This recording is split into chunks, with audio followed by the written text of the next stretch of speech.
I think I've started to figure it out, right? And I've realised that this pain that I feel, right, just after thinking about it briefly throughout today and then yesterday as well, like yesterday night, this pain that I feel is simply my old self trying to stop me from becoming a better version of myself because all I'm doing is just killing off myself in its current state, right? Old self, present self, same shit right now. The point is, my present self is making a transition to a new self, but the old self wants to stop that, right? This is day two of documenting my inevitable success to keep it raw and to show you what this shit is actually like. And I want to stay as consistent as I can with these videos. Today I woke up at 5 a.m. I went for a shower, I prayed Tahajjud and Sunnah, and then I went to Fajr for the masjid. Masjid for Fajr, right? On the way back up, a brother gave me a lift, and I had a coffee and some breakfast, and I got straight to my desk, and I worked. I set some calls for my own agency, and I took a sales call. And this sales call was okay. It was my first sales call for a long time because I kind of fell off a little bit, but he was on the edge of closing. In fact, I actually called him up a little bit later and he said he'd take the leap, so I'm just sorting things out there on that end. But in all honesty, I don't think he'll close. Just as a brief overview, I'm running an offer right now. 500 setup fee, £100 pay per quote. And then if I can get them 10 quotes, that's 1.5k. And then at the end of the month, I'll downsell them, right, to 1k per month. And then that way it's consistent income. I think that's the best pricing structure right now. For myself, it's heavily rated. I don't know if you can hear that because I might kind of like mute all the other external audio except me. But getting back to the point of, the pain that I'm going through, I also realised, and I've said this before, but I just didn't apply it. Like, the pain that I'm going through needs to be gone through, and my initial mindset of things was like I can use mindset to avoid the pain. Because that's kind of what I've been taught, but no, it's the complete opposite. You use mindset to face the pain and walk through the trial by fire. Will you come out the other end, alive, or are you going to burn in the flames? And I realised this today when I didn't want to make set calls and I didn't want to get on a sales call. This exact sales call where the guy might actually close, right? And I realised after that sales call that I was tempted to not take it because of I had a call with him before, we had a bit of history. And I didn't think he was going to close. But then I just did it anyway because I thought, well, how am I going to get better if I don't do it? And then, I realised that associating more pain is better. Like I talked about in yesterday's video, more pain to staying where you are is better than having some dream outcome or desire to change yourself. And I don't know, I've really condensed it down, into small points, but it's really a game changer, man. Like when you realise that you cannot avoid the pain, when you cannot avoid that trial by fire, and that you can use mindset to walk through it as painless as possible, but you will still feel the pain. There's a different confidence about it rather than just trying to run away from something. Because it's not effective with anything in life trying to run away from a problem. It does not make sense. And I guess I'm glad that I found this out now. And I guess yesterday's video I was a little bit more out of my head. It was very late, to be fair. I was very tired. But I think I found something that I needed to find for a long time. And that is just to stop caring, like I mentioned in the last video. Understand that this shit will happen and do it anyway. And the thing is, once you do it, once you do that thing, you will feel different. You will feel like a new man. You'll feel like you've proved something to yourself. You'll feel like you've made progress. And one of the biggest things that was getting me down wasn't the pain of doing the work. It was the pain of staying the same and not doing the things I know I needed to do that was hard. Like when I really think about it now, the pain that I was experiencing was not the pain of doing it, it was the pain of not doing it and staying where I was. Right? And it's such an important thing to understand that the times in your life where you feel the most pain, especially as a man, is when you are doing nothing. And that's because we are just evolutionarily programmed. Like we have God-given traits. And one of those as a man is to be a leader, to be strong, to be masculine, to be all these things that men should be. And one of the core traits of all of these things that I mentioned, especially in leadership, is going places where no one else has gone. And what I mean by this is kind of like,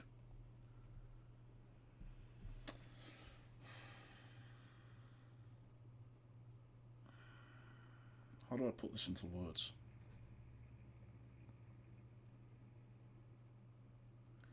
You will feel like shit, right? You will feel like shit if you do not follow your evolutionarily programmed desires to go where no one else has gone, right?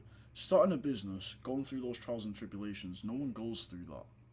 No one really goes through that, right? You do, though. That's what gives you purpose as a man.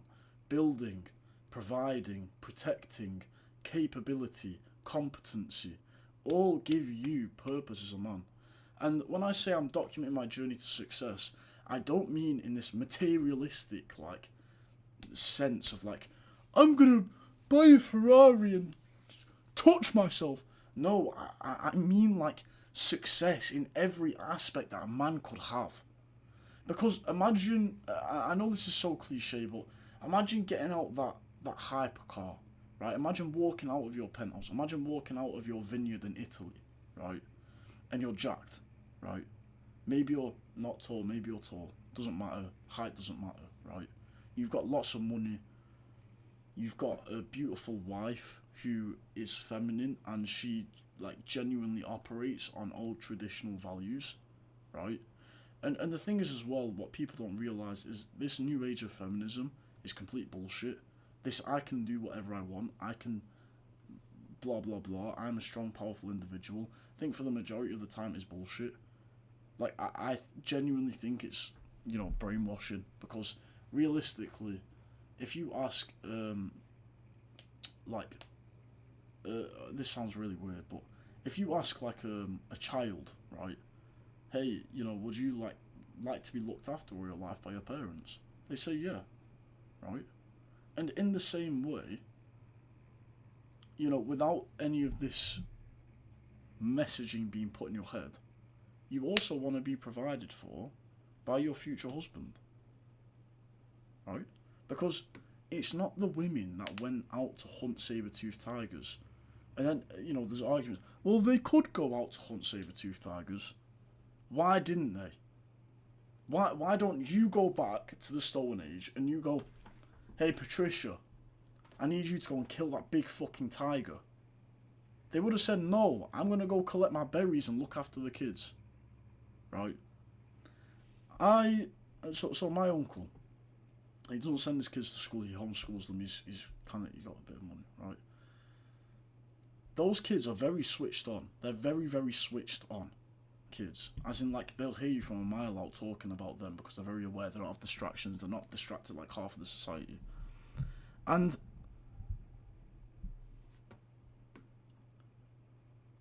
these kids naturally operate off of traditional values.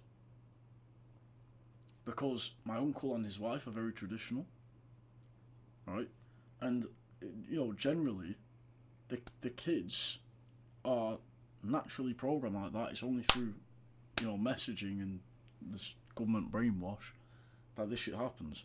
Anyway, I'm getting very off track here, But, you know, you can look into this a little bit more if you want. If you have any arguments with me, you can argue to that wall, because you're wrong. That's facts. That's it. Anyway, right. In that regard, I believe that as a man, you should be going through that pain. I believe that as a man, there is not much in life that is actually enjoyable other than having a family, a wife, and kids. A lot of it, and what you do for your family, wife, and kids, is just painful. Because, let's be honest, like, especially if you come from like a foreign background, right? So, like, for example, maybe your dad is brown, maybe your dad is Albanian, whatever it is, right? You'll see in a lot of the Balkan countries, a lot of the not Saudi Arabia, the flipping Middle Eastern countries, right? It's very traditional.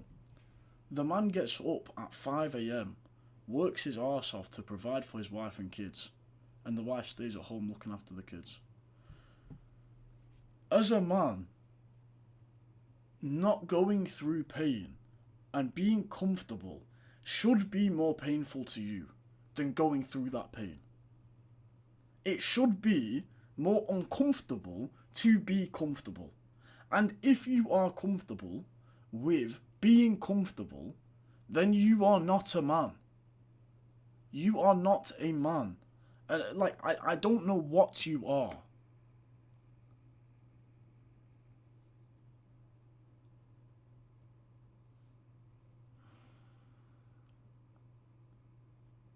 How do you look at yourself in the mirror? And this isn't a video of me slating, this is like a progress, but I will also be sharing my own thoughts and views because it's authentic. This is me. So how do you look at yourself in the mirror? Knowing that you're comfortable in the situation that you're in, right? Knowing that, there are cooks in this world. There are people that like to watch their wife get bombarded, innit, bro? Like, what? Who in their right mind, except a comfortable man, would be okay with that? And furthermore, for a girl to do that to you shows that you have no respect for yourself, and she has no respect for you because of that. And because you have no respect for yourself, that's why you're comfortable, lazy, and fat. You have no money. You're not striving for anything greater. You're probably a piece of shit. You can't control your emotions. You're not a very stoic man. That's for certain, because you just act off emotions, right? So, like, what are you? What actually are you as a man if you cannot endure the hard times? And this left me questioning myself as well. I'm super critical on myself. I am very much looking at what I do and what I'm doing wrong and what I'm doing well. I'm very critical. So when I caught myself in this, and this is me now speaking to my old self, I don't know what I was thinking, not doing the work I knew I needed to get done because of an emotion. And this is the thing, it can blind you. Emotions can blind you. There's a saying that love is blinding, right? When you are in love with somebody, you don't necessarily see the bad qualities. That's the same for everything. When you have any kind of emotion, you don't look for the other emotion inside of it. You don't look for the other side of the coin. If you're happy with something, you will not look for the bad in it. And if you are not happy with something, you often will not tend to look for the happiness in it. And this is a positive and a negative, I guess, right? Because if you're grateful for what God has given you and you're grateful for everything around it, you're less likely to look at the negative. But then you don't have that drive. You have to see both sides of the coin completely and unapologetically emotionless. Right? You have to look at this completely irrelevant to your emotions, just pure logic-based thinking. And I would also deem myself as a very logical guy. Like, I think very logically. Like, okay, this is X problem, this is Y solution. I'm a problem solver. This is me. I solve problems for other people and for myself. But when I can't even solve my own problems, when I can't look at things logically because of my own emotion, that's disgusting. So I can look at other people and go, hey, you're looking at it emotionally, you need to do this, that, and the other better. But I can't look at myself and think logically.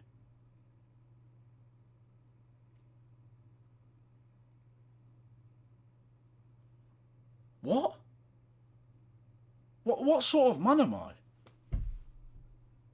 If I can't do that, and, alhamdulillah, I've realised this now, and, this isn't to say that we don't all go through trials and tribulations and learning curves. This is a time in my life, and a time in your life probably, where you're building something that is greater than you, right? Which requires you to be greater than you. It requires you to be greater than you, right?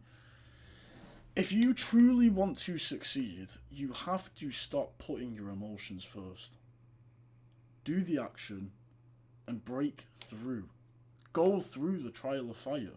Just do it. Just do it. What's the worst case scenario?